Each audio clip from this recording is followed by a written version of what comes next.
Hi everyone, my name's Antony Cummins and welcome to this video.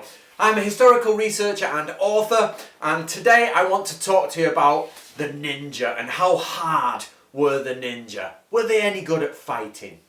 Now if you've been with me a long time as a subscriber here, you will know full well I'll be doing this in your seat. Not again!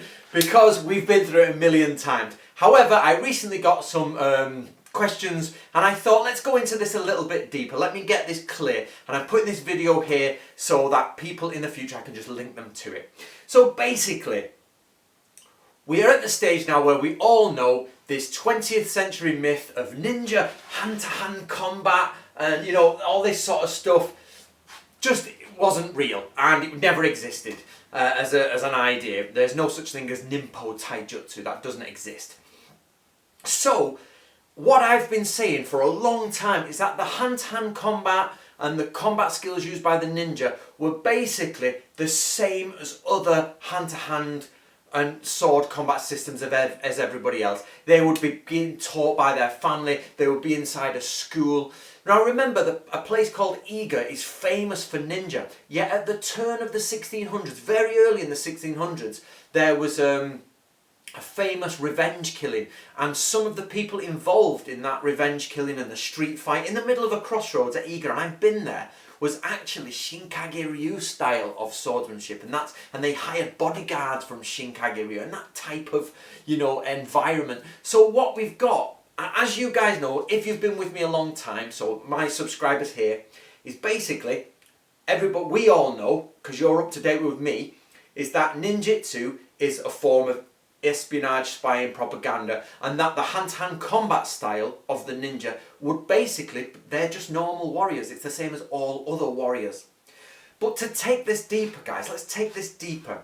What are the names for these? The question I've been given is, what are the names for these hand-to-hand combat styles by the ninja? Well, it isn't Ninpo Taijutsu because that doesn't exist. That's not real. So what does exist is Kenjutsu, simple as that. Yawarate, Kumiuchi, yep. Sojutsu, Kyudo, Kyujutsu, Iai Jutsu. All those are terms that the ninja would use, and it's clearly used in, for example, Book of Ninja, it uses the word Kenjutsu. They say Tachi, they don't say Ninjato, it's Tachi. And in other manuals it says katana. Natori sensei, Yusumi sensei talks about O Wakazashi. And so basically, guys, the terms that ninja use are exactly the same terms as everyone else, because they're the same as everyone else. They're not outside of Japanese culture. So let's put it this way. The ninja wakes up, right? He's not a ninja, he's a samurai, let's say. And he's hired as a ninja by his lord. But nobody knows that. Only he knows it. So he wakes up in the morning inside of the castle, or, you know, around the castle area. And because, you know, he lives in that vicinity if it's a town castle. And he goes to work in Hakama, and he's got his top on, and he's what's called Innin, hidden ninja. And he passes a Yonin, someone who's got, in Odawara they wear a blue jacket with a cross on their back. They are Igamono, they're shinobi, and they are shinobi of light, and they will go on guard and they'll patrol at night, and they'll be locking the gates, and the Igamono are checking to make sure everything's fine and that the lord is safe, because they're pretty much bodyguards and night patrolmen by the Edo period. So let's pretend we're in the Edo period. But our samurai is walking down, and he is close to the lord, and he's shinobi. But it's a Tuesday afternoon, and like, for example, for any castle town in the Edo period, they used to have dojos inside the castle area, and they would go to the dojo and there'd be literally on the wall, or, you know, at least in some form, information saying on a Tuesday you've got Shinkage Ryu, on a Friday you've got Katori Shinto Ryu, on a Wednesday afternoon it's Nato Ryu, and they literally had a sports hall. I'm not joking you, this is well proven fact. They have a sports hall, obviously sports hall. Basically, it's their military training hall with dojos that are divided off, and I've got maps of these, and which literally says, you know, this dojo for this school, this dojo for that school. And he would walk down and he would be like, okay, he's signed the blood oath, he's part of Katori Shinto Ryu, and he would be training and he'd have his sword out, he'd be, everything ready, and he'd be going through his Iaido, his Iaijutsu, whichever one they were doing at the time. And he'd be going through Kenjutsu, he might be sparring, and he'd be doing all this, but underneath it all, he's a secret agent for the Lord. And, nobody knows that. So this idea when people say to me, were ninja hard, or what did martial arts did they do? Of course they did martial arts. They were Japanese warriors. They lived inside of the Japanese community.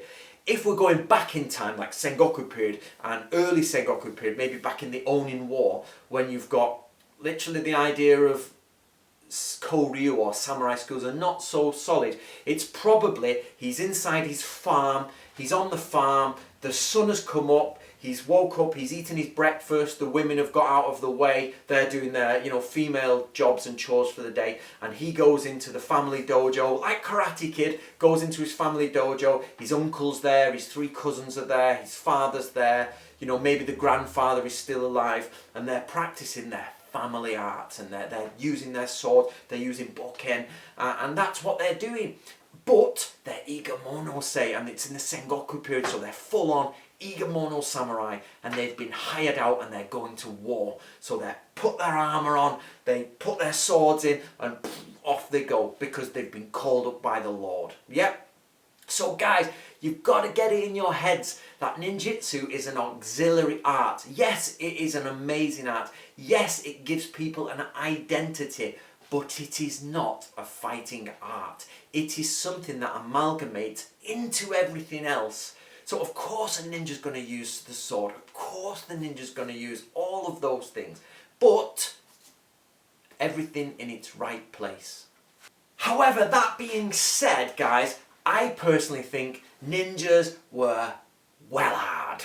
And I'm talking well hard. Not all ninja, because some ninja were geeks. If you want to know the truth about ninja, there was loads of different types. You've got your linguists, like people who speak 5, 6, 7 languages. That's your ninja, but maybe they're like the geeky guys, like, with the glasses on type job, computer nerds. And they're so intelligent and so geeky, but that's what they do. And they run propaganda, they run spy networks, they move into other countries, and listen, they may be useless at fighting.